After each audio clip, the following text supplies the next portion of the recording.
সকলকে আমার দণ্ডবত প্রণাম। আশা করছি সকলেই ভগবানের কৃপায় ভালোই আছেন।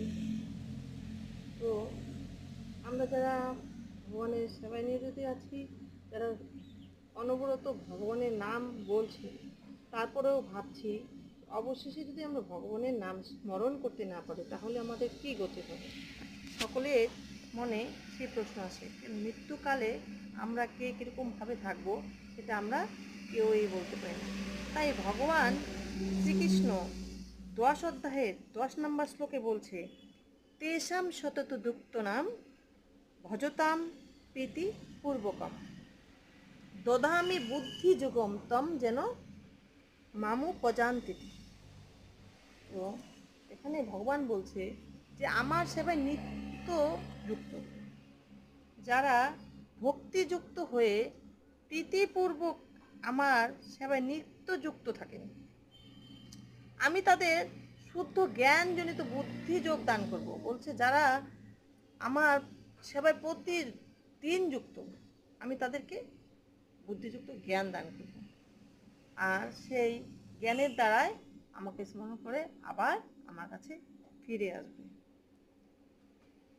যার দ্বারা তারা আমার কাছে ফিরে আসতে পারেন, ভগবান আমাদেরকে বলেছেন। তো পরমেশ্বর ভগবান আমাদেরকে বলে দিয়েছে, আমরা যারা নিত্য ভগবানকে স্মরণ করব, আমরা যদি অন্তকালে শেষকালে আমরা যদি ভগবানকে ভুলে যাই, তথাপি আমাদের ভগবান বুদ্ধি দান করবে এবং বুদ্ধির দ্বারা আমরা ভগবানকে স্মরণ করে আবার ভগবদ্ধামে ফিরে যাব। তো আজকে শ্রাবণ মাস চলছে, সোমবার, আজকে সকলে শিব পূজা করছো, শিবের কাছে সকলেই প্রার্থনা করো যে শিবজি হচ্ছেন আমাদের পরম বৈষ্ণব। তো ওনার কাছে প্রার্থনা করো সকলেই শুদ্ধভাবে, যে সকলেই আমরা যে এই ভূমণ্ডলে এসেছি, পৃথিবীতে এসেছি, আজকে আমাদের জীবনের লক্ষ্য ভগবান সেবা, সেই সেবা থেকে আমরা বিচ্যুত হয়ে আছি। তো সেই সেবা থেকে যেন বিচ্যুত না হই, প্রতিনিয়ত যেন আমরা হরিকথা বলতে পারি, হরিকথা শ্রবণ করতে পারি, আর এইভাবে যেন আমরা আমাদের অন্তিম কাল পর্যন্ত হরিকথা বলে বলে যেতে পারি। তো আমার সকলের কাছে বিনীত অনুরোধ রইল, আপনারা সকলেই কৃষ্ণ ভক্ত হন, সকলেই ভগবানকে স্মরণ করুন।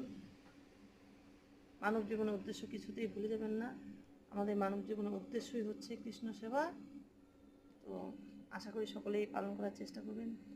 হরে কৃষ্ণ, হরি বল। সুধী বন্ধুকে আমার ধন্যবাদ প্রণাম। হরি বল।